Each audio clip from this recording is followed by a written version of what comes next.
Ushbu texnikamizga har 250 motosoatda texnik ko'rikdan o'tishi shart. Undan mustasno bo'lgan birinchi texnik ko'rigi esa 100 motosoatdan o'tgandan keyin ko'rsatiladi.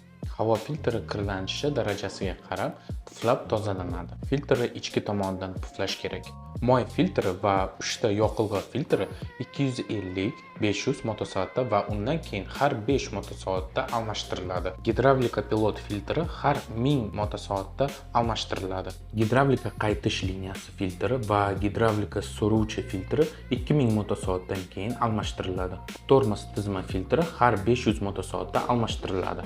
Endi moylarni almashtirishga o'tamiz. 250-500 motosoatda va undan keyingi har 500 motosoatda qovushqoqligi 15 ga 40 yoki 10 ga 30 bo'lgan taxminan 24 litr motor moyi quyiladi. Qovushqoqligi 15 ga 40, 10 ga 30 bo'lgan hajmi 2,5 litrli transmissiya moyi 2000 motosoatdan keyin almashtiriladi. Burilish reduktori moyi 500, 1000 va 2000 motosoatdan keyin almashtiriladi.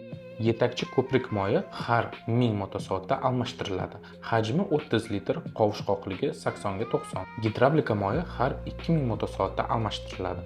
Qovushqoqligi 46 bo'lgan 170 litr moy quyiladi. Shuningdek, har kuni har bir ulanish nuqtasini solidol bilan moylash kerak. Texnikaga xizmat ko'rsatish uchun rasmiy servislardan foydalanishingizni tavsiya qilamiz.